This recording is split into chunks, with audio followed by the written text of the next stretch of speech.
ce geste de toi viendra mon secours. Viens semer dans mon âme le grain de l'amour. Je traverse un désert et je meurs de soif. Montre-moi le mystère qui garde la foi. Bonjour, bienvenue dans votre émission La Victoire de l'amour. Déjà la fin du mois d'octobre, c'est inimaginable comment le temps passe vite. Aujourd'hui, dans ma chronique, je voudrais répondre à une certaine question, au message que je reçois, je vous le dis, là, sans exagérer, toutes les semaines. C'est des parents ou des grands-parents qui m'écrivent, soit sur Facebook ou au bureau, peu importe, et qui me disent « Je suis désespéré, mes enfants, mes petits-enfants n'ont pas la foi du tout. » Bon, la majorité ne sont pas baptisés, mais n'ont pas la foi du tout, ils croient en rien. Alors, il y a une dame, l'autre fois, elle me dit ça, elle dit « Moi, c'est incroyable. » Elle dit « Pourtant, ils sont bons, ils sont gentils, ils aident les autres. » Et moi, j'aurais le goût de vous dire « Ne vous inquiétez pas. L'important, c'est d'aimer vos enfants et vos petits-enfants comme ils sont. Ne rien forcer. Ça, il n'y a rien de pire que d'essayer de faire croire quelqu'un un coup de Bible sur la tête, je vous le dis, ça donne rien. J'ai déjà passé par là, moi, à un moment donné, tout ce qui était religieux m'énervait quand j'étais adolescent et même au début de la vie adulte. Je trouvais ça niaiseux, quétaine, pour les faibles, pour tout ce que vous voulez. J'haïssais ça. Mais vous voyez, avec le temps, petit à petit, regardez maintenant ce que je suis devenu et la foi que j'ai. Donc, il ne faut jamais désespérer. Mais regardez, au lieu de dire « Oh, je m'inquiète pour mes enfants », aimez-les plus. Et surtout, là, je vais vous donner un conseil d'amis. Quand vous êtes dans des soupers ou des réunions familiales, s'il vous plaît, si vos enfants ne sont pas croyants, ne leur en parlez pas. Ça, c'est bien important parce que ça peut tomber ses nerfs avec le temps. Là. Alors moi, je vous dis, si vous voulez vraiment évangéliser vos enfants, c'est de les aimer sans poser de questions, sans essayer de les convertir, mais de les aimer encore plus, tout simplement. Et par votre exemple, si vous êtes des parents et des grands-parents qui ne jugez personne, qui aimez aider les autres, etc., tous les bons gestes de bonté et de bienveillance, tôt ou tard, vos enfants et vos petits-enfants vont dire « Mais qu'est-ce qu'elle a, maman? Qu'est-ce qu'elle a, grand-maman ou grand-papa ou papa? » D'être si différent, d'être si heureux. Et là, vous pourrez leur dire, si vous posez la question, « Bien, mon gars, ma fille, moi, je suis si heureux ici en paix parce que je sais que je suis habité par plus grand que moi. » Et avant de vous inquiéter pour vos enfants, qui sont peut-être pas baptisés, qui vont peut-être pas à l'église, qui vont pas, etc., ou qui sont pas croyants du tout, prenez le temps de regarder le beau et le bien qu'ils font autour d'eux. Souvent, ils ne le savent même pas, ils s'en rendent pas compte, mais ils font un bien énorme. Et même si eux ne croient pas en Dieu, souvenez-vous qu'ils sont des enfants de Dieu, ils ne savent juste pas, ils s'en rendent pas encore compte, mais que Dieu, lui, croit en eux. Et ça, c'est le plus important. Alors, ne désespérez jamais pour vos enfants. Vous pouvez prier pour eux, bien entendu, mais en les aimant encore plus et en n'essayant pas de les convertir. Ça, je vous le dis, c'est surprenant. Hein? D'habitude, on dit qu'il faut convertir. L'important, je vous le disais tantôt, on ne convertit pas quelqu'un à coup de parole, pas à coup de versets bibliques. J'en entends trop. Des fois, il y a des gens qui m'écrivent « Arrêtez de m'envoyer ça, des versets bibliques qui finissent plus parce que pour contredire ce que j'ai dit, bon, ça finit pas. » L'important, je vous le répète, c'est d'aimer davantage et de respecter ses enfants et ses petits-enfants. Notre Père qui es aux cieux, que ton nom soit sanctifié, que ton règne vienne, que ta volonté soit faite sur la terre comme au ciel. Donne-nous aujourd'hui notre pain de ce jour. Pardonne-nous nos offenses, comme nous pardonnons aussi à ceux qui nous ont offensés. Et ne nous laisse pas entrer en tentation, mais délivre-nous du mal, car c'est à toi qu'appartiennent le règne, la puissance et la gloire pour les siècles des siècles. Amen. La Victoire de l'amour vous invite à venir vivre des moments inoubliables en Italie en compagnie du Père Michel Marie, Christine Michaud, Miguel Padilla et Sylvain. Nous visiterons Venise, Padoue, Florence, Sienne, Assise et Rome, la ville éternelle. Célébration eucharistique avec le Père Michel Marie. Nous assisterons aussi à l'audience générale avec le Pape François au Vatican, du 2 au 13 juin 2024, avec Spiritour au 514-374-7965 ou 1-866-331-7965. Je prends quelques instants pour solliciter votre aide pour le ministère de la Victoire de l'Amour. Ce mois-ci, le cadeau du mois il est absolument magnifique. Regardez-le bien à l'écran.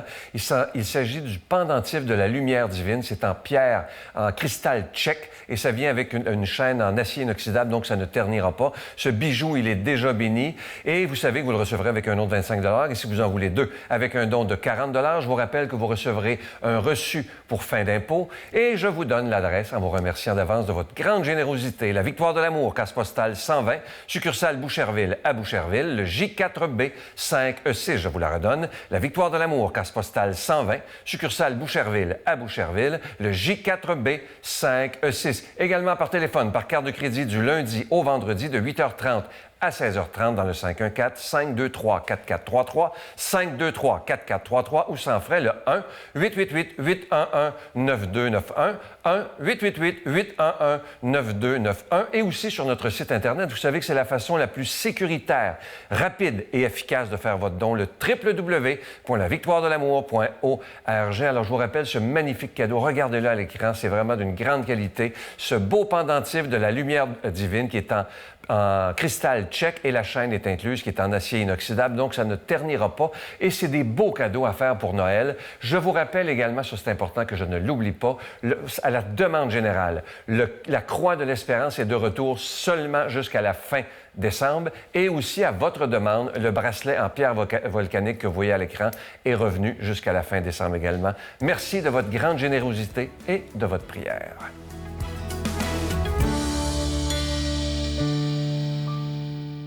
Mon Dieu, donnez-moi la sérénité d'accepter les choses que je ne peux changer, le courage de changer les choses que je peux et la sagesse d'en connaître la différence.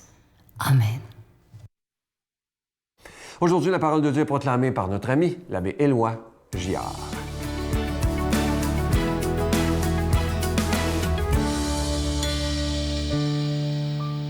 Bonjour mes amis, bon matin.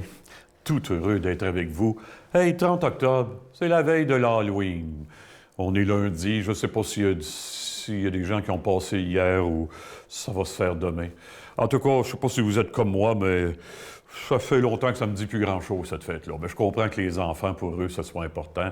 J'ai un couple d'amis, là, dont les deux jeunes garçons passent, là, puis ils ont des bonbons, excusez le mot, des cochonneries pour quasiment le restant de l'année, là, jusqu'au prochain Halloween, là, dans des sacs, là. Bon, on ne s'attardera pas à ça parce qu'il y a tellement de belles choses dans cet évangile d'aujourd'hui. On va fuir les déguisements, on va essayer d'être vrai. On est dans l'évangile de Luc. Jésus était en train d'enseigner dans une synagogue le jour du sabbat. Il y avait là une femme possédée par un esprit mauvais qui la rendait infirme depuis 18 ans. Elle était toute courbée et absolument incapable de se redresser. Quand Jésus la vit, il l'interpella « Femme, te voilà délivrée de ton infirmité. » Puis il lui imposa les mains. À l'instant même, elle se trouva toute droite et elle rendait gloire à Dieu. Le chef de la synagogue fut indigné de voir Jésus faire une guérison le jour du sabbat. Il prit la parole pour dire à la foule, « Il y a 6 jours pour travailler. Venez donc vous faire guérir ces jours-là, et non pas le jour du sabbat. » Le Seigneur lui répliqua, « Esprit faux que vous êtes, n'est-il pas vrai que le jour du sabbat, chacun de vous détache de la mangeoire son bœuf ou son âne pour le mener boire? Et cette femme, une fille d'Abraham que Satan avait liée il y a 18 ans, n'est-il pas vrai que le jour du sabbat, il fallait la délivrer de ce lien? » Ces paroles de Jésus couvraient de honte tous ses adversaires et toute la foule était dans la joie à cause de toutes les actions éclatantes qu'il faisait. Avez-vous déjà entendu parler d'un saint prêtre que le pape Paul VI estimait beaucoup? C'est un ami du pape Paul VI. Il s'appelait Maurice Zundel, un maître spirituel. Maurice Zundel. Zundel a cette parole-là que je trouve tellement belle. La sainteté, c'est être la joie des autres. C'est beau, ça? Hein? La sainteté, c'est être la joie des autres. La joie, là, la vraie joie, là, c'est bien différent du fun, ça, là. Hein? Le fun, souvent, il y a un peu de fuite là-dedans, qu'on le veuille ou pas, mais la vraie joie, c'est quand Dieu prend la place et que le cœur s'ouvre et que le plus vrai de moi devient plus fort que moi. Hein? Ah, la joie, ça ouvre le cœur, donc. Puis là, on a tellement d'amour à donner. Se fermer le cœur. Êtes-vous d'accord avec moi? Inversement, se fermer le cœur, c'est peut-être le plus grand drame qui existe sur la planète. Bien, regardons ce qui se passe dans l'Évangile le matin. Jésus enseigne à la synagogue, puis là, il regarde une pauvre femme courbée, pliée en deux, pas capable de se redresser, puis on lui dit, ça fait 18 ans qu'elle est comme ça. Puis il y en a un autre qui regarde, c'est le chef de la synagogue, qui surveille pour voir si Jésus va la guérir le jour du sabbat. Eh bien oui! Et la voilà qui se redresse et qui rend gloire à Dieu. On sent qu'elle est guérie, pas juste physiquement, mais que tout son être est libéré pour laisser passer un chant de joie. Le chef de la synagogue proteste. « Hey, il y a 6 jours pour travailler, venez vous faire guérir ces journées-là, pas le jour du sabbat. » Quel contraste, qu'en pensez-vous? D'un côté, Jésus, la joie de tous, puis de l'autre, cette espèce de refus de la bonté au nom d'une prescription religieuse. On a eu de ça au Québec. Êtes-vous d'accord? Hey, en Jésus, on l'a déjà dit, hein? L'amour a remercié la loi de ses services. Non pas que la loi ne soit pas nécessaire, même au plan religieux, au plan légal, au plan civil aussi. Hein? On n'est jamais assez mature pour s'en passer de loi, mais Jésus nous révèle aujourd'hui qu'il y a un don plus profond et infiniment plus précieux que la loi extérieure. C'est l'amour qui ouvre nos cœurs. Et je vous donne un exemple. Je ne sais pas si j'ai le temps. J'espère que oui. Et j'étais jeune vicaire dans ma paroisse à Belleuil. Et je faisais l'homélie avec une femme handicapée. Je ne sais pas si c'était cet évangile-là, je ne me rappelle plus. Elle était une madame qui était tout petite, qui était bossue.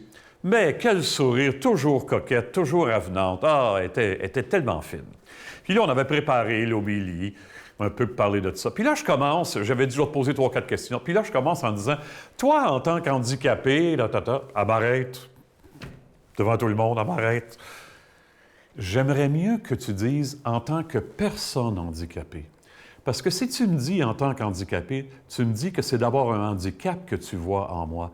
Tandis que si tu me dis en tant que personne handicapée, c'est d'abord une personne que tu vois en moi. J'aime mieux ça. Oh! Le jeune vicaire, ça n'a plus quoi dire. Peux-tu vous confirmer ça, hein? Eh, mon Dieu! Et je ne l'ai jamais oublié, hein? Il n'y a qu'une loi, au fond, pour les chrétiens, susciter le meilleur chez les autres. On demande ça à Dieu, que notre vie qui est traversée par trop de peur puisse s'ouvrir tranquillement et qu'on aide les autres à devenir plus vivants. Que le Seigneur nous bénisse en ce sens, lui qui est Père, Fils et Esprit Saint. Amen. Bonne vie! À bientôt, tout le monde.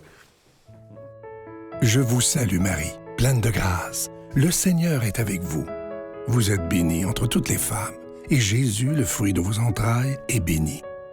Sainte Marie, Mère de Dieu, priez pour nous pécheurs, maintenant et à l'heure de notre mort.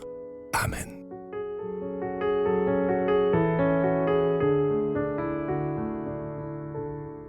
Je suis tellement content, vous l'avez vu tantôt, de vous reparler de ce magnifique cadeau du mois de novembre. Je vous le dis, il est beau, ça se peut pas, vous allez le voir à l'écran. Là, je vous le dis, on s'est forcé, d'après moi, là, je peux me tromper, mais si c'est pas le plus beau, c'est pas loin d'être le plus beau, parce qu'il est d'une beauté extrême. Regardez là à l'écran, il s'agit d'un pendentif qu'on appelle le pendentif de la lumière divine. Il est en cristal tchèque, il est déjà béni, et évidemment, la chaîne est incluse. Et comme elle est en acier inoxydable, elle ne ternira pas.